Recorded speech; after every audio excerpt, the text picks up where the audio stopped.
Bonjour à tous, heureux de vous retrouver sur Paris Turf TV pour votre quotidienne reçue 5 sur 5, l'émission du Quintet Plus et du 5-5. Pour m'accompagner aujourd'hui, Stéphanie Chastain. Bonjour Stéphanie. Bonjour Philippe, bonjour à tous. Alors Stéphanie, direction Saint-Cloud, ce jeudi avec le grand handicap de Saint-Cloud, une épreuve de qualité? Une épreuve de qualité avec un quintet avec une petite référence, donc on va retrouver également, effectivement des chevaux de très très bonne qualité, voire de listed, qu'on brille au niveau listed. Ok, bah justement, on va voir votre choix avec votre sélection, Stéphanie, s'il vous plaît. Alors le 3, Malkidazé, le 17, Miskin, le 8, Esles, le 12, le Podge, ensuite le 5, As des Flandres, le 2, Généralissime, le 16, Crispen et le 15, Beyond Limits. Ok, concernant votre favori numéro 3, Malkidazé, 100% à ce niveau, une victoire, un accessite. Le cheval est au top, je sais que vous l'aimez beaucoup. J'aime beaucoup ce cheval. Il revient dans la catégorie des handicaps justement parce que la référence lui permet de revenir à ce niveau-là. C'est un cheval qui a brillé au niveau listed. Donc là, malgré le poids, il affronte quand même des chevaux largement à sa portée. Donc pour moi, c'est vraiment le cheval de classe et je pense qu'il va gagner. Bah c'est clair, il va gagner, c'est dit, hein, on va pas se le cacher, il va gagner. On lui oppose logiquement le numéro 17, Miskin. Une tentative sur ce parcours, ça s'est soldé par quoi? Par un succès. Il reste sur 2 accessites à ce niveau, c'est la confiance. C'est la confiance, bah lui justement, il a l'habitude de courir à ce niveau avec des poids un peu plus élevés. Là, il se retrouve avec vraiment un petit poids.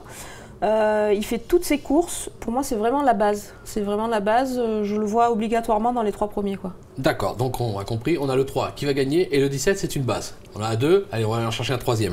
Le 8, Esles, 75% de réussite à Saint-Cloud, une victoire et 2 accessites. Le cheval semble revenir au mieux sur ses dernières sorties. Là aussi, on s'en méfie? Oui, on s'en méfie. Le cheval est, comme vous dites, beaucoup mieux. C'est un cheval aussi également bien connu à ce niveau de la compétition. Bon, je suis peut-être un peu moins confiante qu'avec mes 2 premiers, mais c'est quand même un cheval que j'aime beaucoup et qui devrait logiquement confirmer ce qu'il a déjà réalisé auparavant. Ok, on va lui opposer également le numéro 12, le Podge, qui a gagné un 5-5, c'était en mai dernier sur l'hippodrome de Longchamp. Le cheval va courir avec un peu de fraîcheur, on s'en méfie là aussi. Oui, on s'en méfie. Après, le seul petit bémol, c'est qu'il affronte ses aînés, c'est un 3 ans. Maintenant, il a prouvé qu'il avait la pointure des handicaps. Moi, je pense que la fraîcheur va lui faire du bien. Donc voilà, j'aime beaucoup ce poulain. Donc même face aux aînés, je pense qu'il devrait confirmer. Bon, écoutez, on va voir si Géant Bertrand de Valanda, son entraîneur, est d'accord avec vous, puisque Fabrice Archambault a été à sa rencontre, c'était sur l'hippodrome d'Auteuil. On l'écoute. Un autre mot sur votre concurrent, le Podge. Comment ça se présente pour lui? Bah écoutez, le Podge, j'ai choisi cet engagement. La distance, ça pose pas de problème.